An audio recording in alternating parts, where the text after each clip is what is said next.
The murder of Daniel Morgan has never been solved. The Welsh private investigator was killed with an axe in a pub car park. Well, I'm very sorry, but he's dead.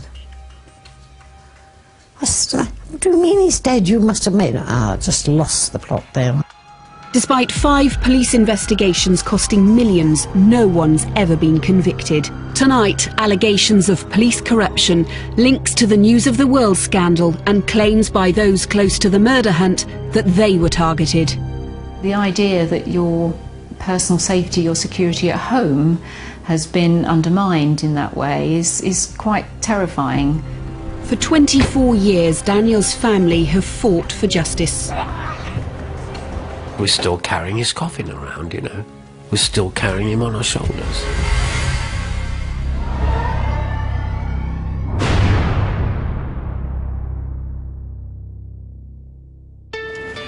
I shouldn't be here today. It should have never happened in the first place. The prosecution should have never even been started.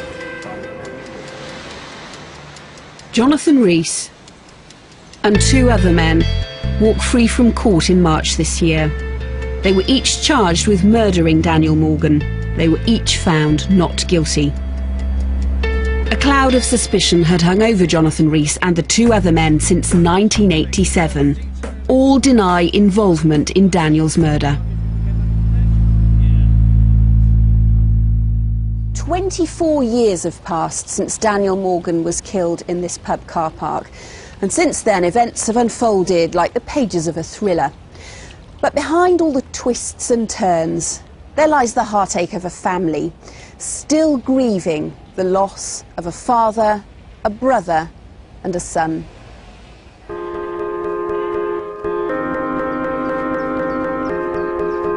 Daniel's mother, Isabel, is now 83, but she won't give up her fight for justice.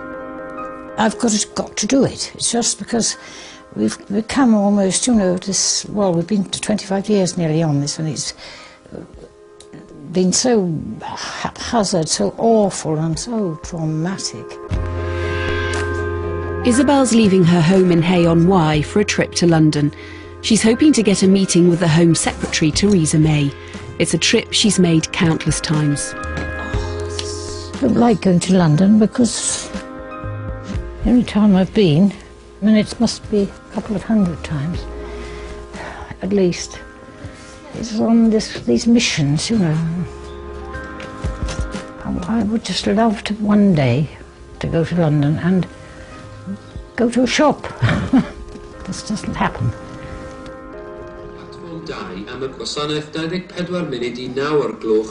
This trip to the Home Office could signify the last chance of justice for Daniel.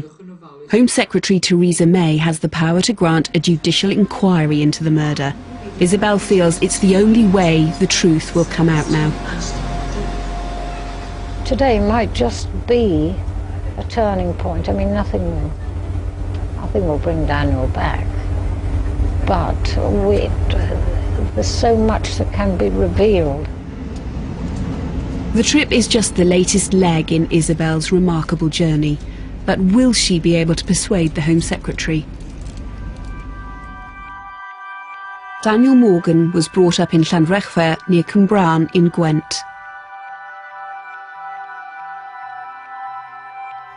So Alistair, you're the eldest. Yeah. Jane's the youngest. Jane's the youngest, and then... Daniel's brother Alistair and his sister Jane have returned to the family home in South Wales for the first time in years. What sort of little boy was he? Oh, always looking for a bob and a buck, wasn't he? He used to deliver the leaflets for the shop. He would see a battery or car battery or somebody's garden and he'd ring the bell, knock on the door and ask if he could have it. We haven't been crying, which is strange. I feel that's strange. We're laughing about the happy times, not thinking about... And all the funny things that all happen. The funny things, like the boy setting fire to the hedge and my father's fury, you know. Daniel spent his childhood exploring the local countryside.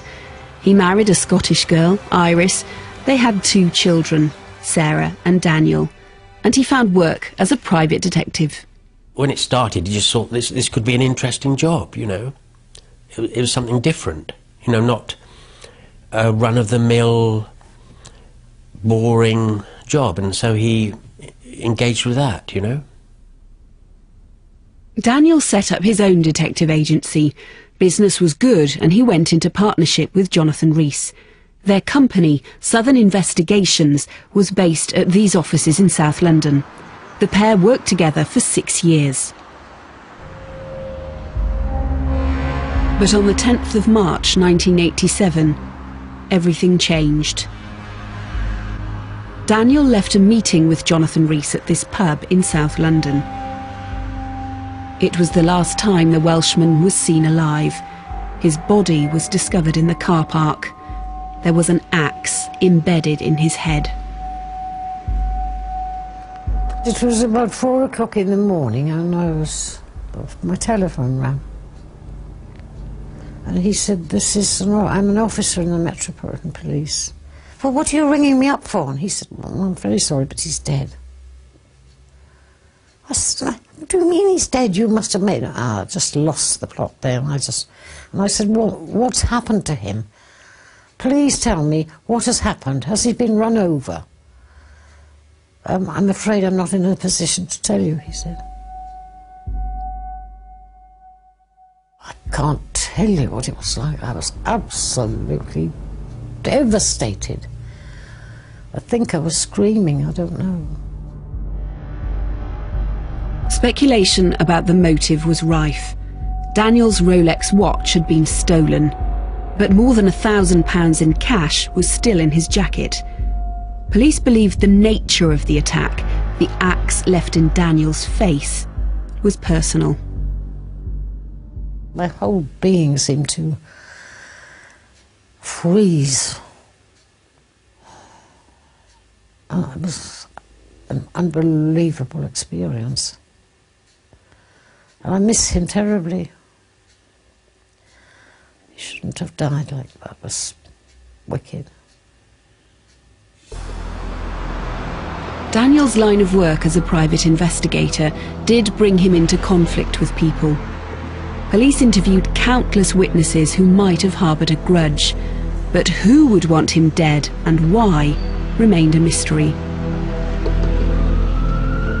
Then detectives discovered that the relationship between Daniel and his business partner Jonathan Rees had become strained. A year before the murder, Rees had agreed to provide security at a car auction business. Whilst trying to bank the firm's takings, Rees was robbed of £18,000. Things got worse. The car auction firm was now suing Jonathan Rees and Daniel over the missing money. Peter Newby was the office manager at Southern Investigations. He remembers the robbery causing tension. I think he was causing Danny more concern than it was John. Danny was more concerned with keeping an eye on the money side. John, I think his attitude was, we're in business, this job could make a killing, let's go for it. Daniel also spoke to his brother Alistair about concerns over his business relationship with Jonathan Rees. Initially it seemed fine, you know, but then Dan would say things to me like, he's lazy, he spends all his day in the pub, you know, I'm driving all around the country and he's just propping up the bar with his police friends, you know. Rees spent a lot of time with the local police, and Dan didn't have a lot of time for the police. He thought he didn't hold them in high regard. But one thing they could not agree, and that was to agree. Daniel was certainly wary of John. How do you know that? He told me once. He said, Peter, never make a decision in this office that is going to affect this company unless you talk to me first. Jonathan Rees told us he and Daniel Morgan were different characters and their respective strengths were complementary in the business. They had arguments from time to time, but they were friends.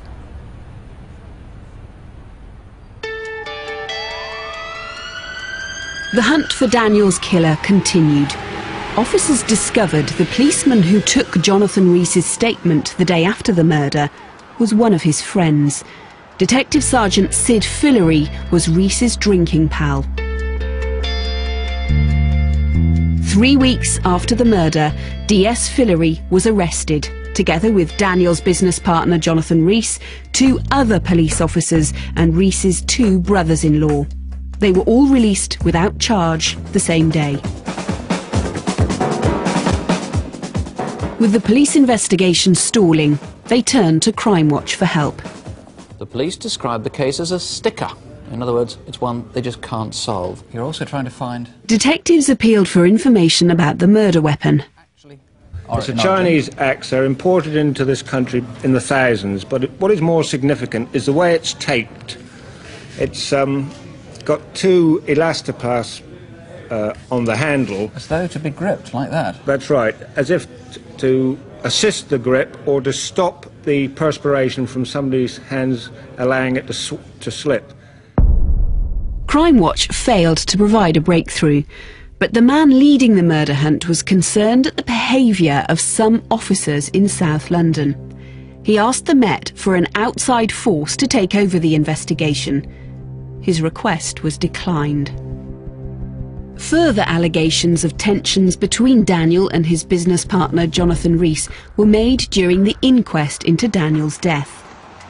Kevin Lennon worked as a bookkeeper for Southern Investigations. He claimed that Rees wanted to kill Daniel. This is what he told the coroner's court. John Rees said again to me that he wanted Daniel Morgan killed.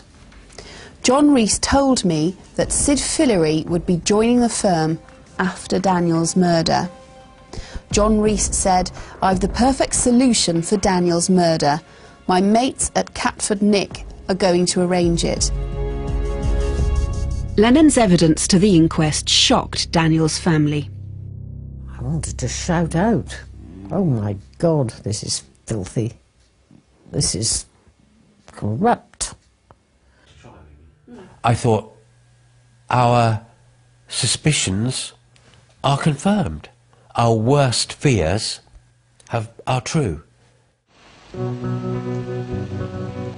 However, the impact of Kevin Lennon's evidence to the inquest, saying that Rees wanted to kill Daniel, was undermined as it was uncorroborated.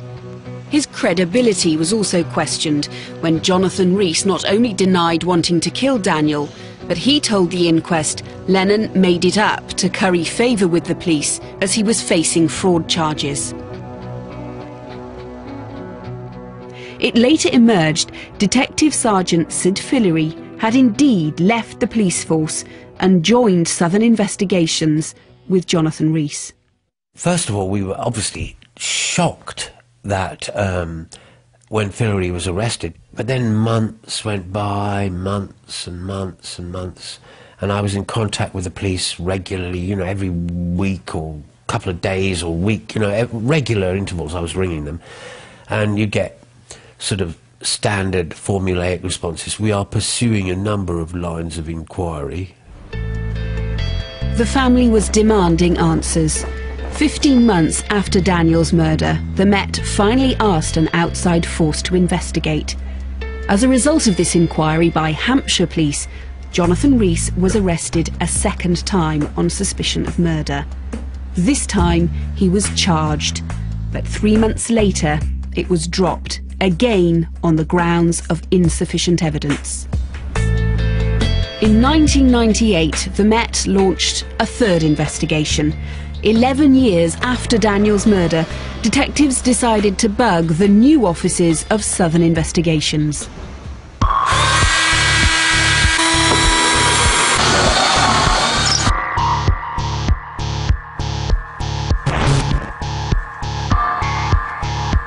Police felt Operation Nigeria, using covert surveillance, was the best way to try to gather evidence. see what I look like at the end of the day. An intelligence report says Fillery and Rees are alert and have current knowledge of investigative methods and techniques. In addition, such is their level of access within the police service that the threat of compromise to any conventional investigation is constant. But in another dramatic twist, the bugging operation was stopped. Officers overheard a plot to plant cocaine on a woman.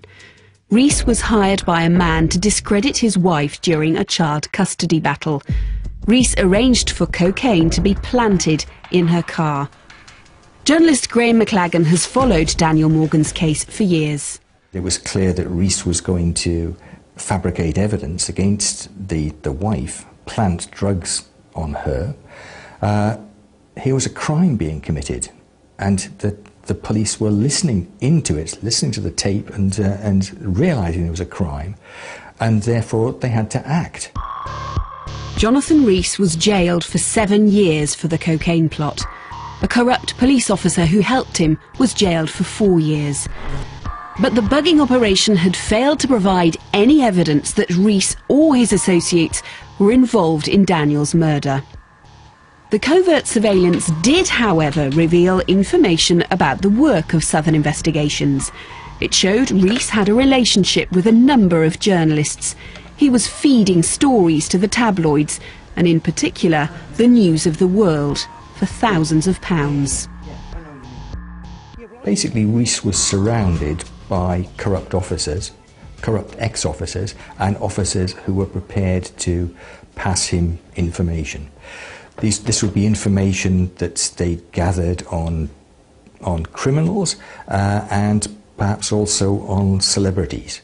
And Rees would get this information, develop it to an extent, and sell it to newspapers, particularly the tabloid newspapers, and particularly the News of the World. Another former bookkeeper at Southern Investigations, in an interview with BBC Radio, explains the extent of the business with the former Sunday tabloid newspaper. The News of the World really was the biggest customer. We used to invoice out maybe 500 to 600 invoices a month. All the invoices were hand-delivered to a man at News of the World. We've seen a copy of a witness statement to police. It claims that Daniel Morgan was planning to sell a story to a newspaper for £40,000. The paper was the News of the World. 2 days before his murder, he had said that he was dealing with an issue of police corruption. He didn't trust anybody in the police to deal with it. So I would think, well, who else can deal with it? Then obviously the media is the next choice, isn't it? Do you have any idea what that story might have been? The story involved police in concert with the underworld and drugs importation and dealing, in particular cocaine. In a separate development, the News of the World would come to the attention of detectives investigating the murder of Daniel Morgan again. In 2002, the police turned to Crime Watch once more. We acknowledge there were some difficulties in the early stages of this investigation, but I'm here tonight to re-investigate it with the advantage of 15 years of knowledge. A fourth murder inquiry was underway, headed up by Detective Chief Superintendent Dave Cook. Coincidentally, his wife was a presenter on the programme. You can call us anonymously if you want, 0500 600 600. 15 years. Tell us what you've got. A lot of The day after the programme was broadcast, Detective Chief Superintendent Cook was told that there was intelligence suggesting that suspects in the Daniel Morgan murder case were trying to discredit him.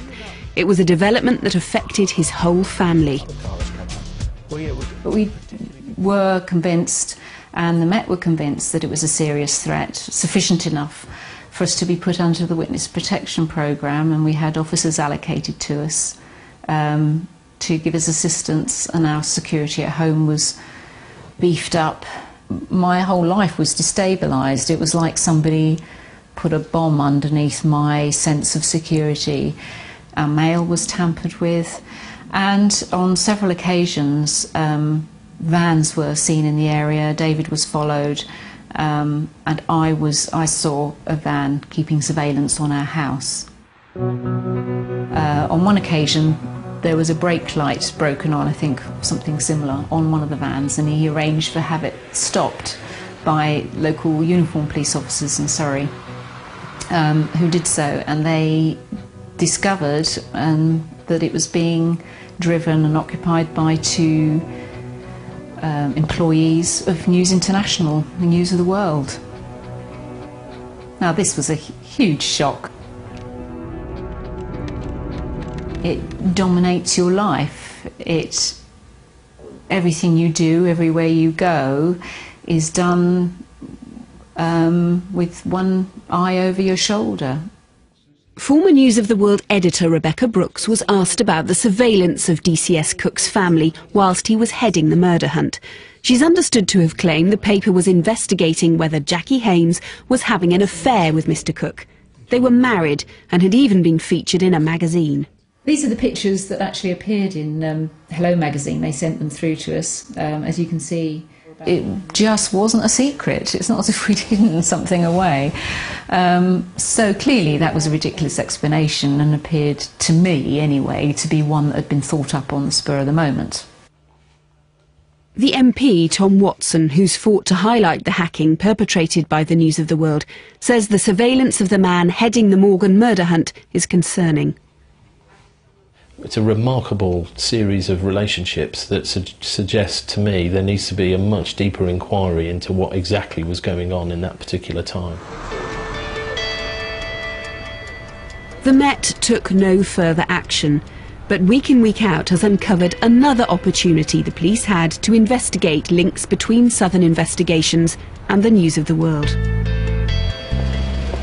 We've discovered a senior officer on the Daniel Morgan murder inquiry contacted the Anti-Corruption Command at the Metropolitan Police. The officer expressed concern that attempts were being made to discredit his boss, Dave Cook. He asked the Met to investigate the News of the World's links to Southern Investigations. Again, the Met did nothing. There are obviously no-go areas in that relationship.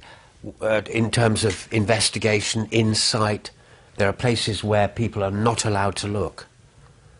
I'm afraid this is yet more reputational harm for the Metropolitan Police in London. We asked the Metropolitan Police for an interview, but they declined and refused to make any comment. On March the 10th this year, Daniel Morgan's family came to the Golden Lion pub car park to remember him. It was the 24th anniversary of his death. Just about there, I think. A painful day for the family. Just 24 hours later, the most recent attempt by the Metropolitan Police to bring the case to trial collapsed. Jonathan Rees and his two brothers-in-law, Glenn and Gary Vian, were cleared of murder. A fourth man, Jimmy Cook, was cleared last November. The case against former policeman and Rees's business partner, Sid Fillery, was suspended last February. He'd been accused of attempting to pervert the course of justice. I felt so devastated, so torn apart, wounded, and felt soulless, and that all the effort that had gone in had crashed around us. You know, the time and the energies and the mental agony of keeping it alive a lot of the time. The latest case against the men had rested on the evidence of supergrasses. The problem with using supergrasses as witnesses is that they themselves are criminals. Their credibility and their motivation for giving evidence is often questioned. Indeed, one man had his prison sentence of 25 years cut to 3 years for helping the inquiry.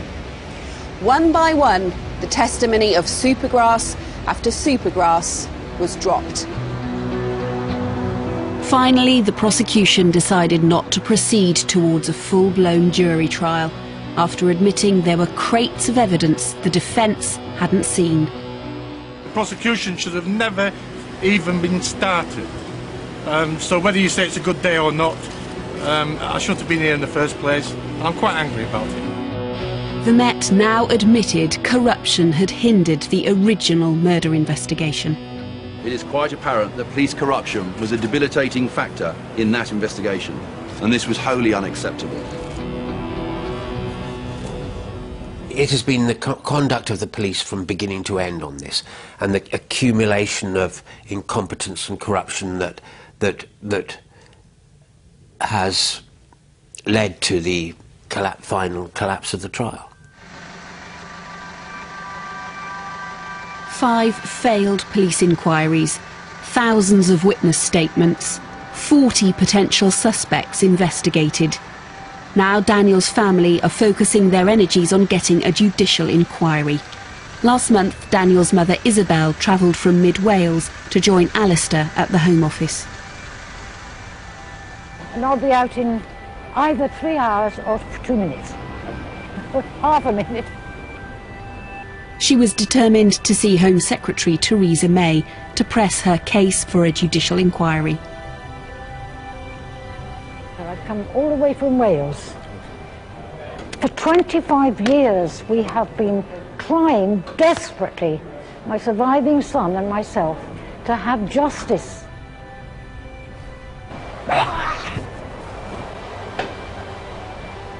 No face-to-face meeting, but today the family were told Theresa May will meet them in early December. Daniel's murder will also be brought up at the Leveson inquiry into hacking and the press. Jackie Hames will give evidence. And the MP Tom Watson is supporting the family's fight for an inquiry. The Morgan family have not only gone through hell, but justice has not yet been done. The Met themselves have admitted that there was corruption at the heart of the investigation, and I think it's really important that we have a public inquiry to get to the facts. Alistair is still hoping, searching for answers about the murder, so that he might finally say goodbye to his brother. We're still carrying his coffin around, you know. We're still carrying him on our shoulders.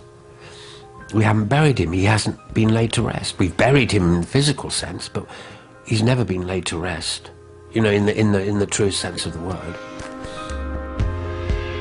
And at 83 years old, Daniel's mother feels the family have been let down. I don't have time on my side. The years are going by quickly. What have we achieved so far? Nothing, really, nothing.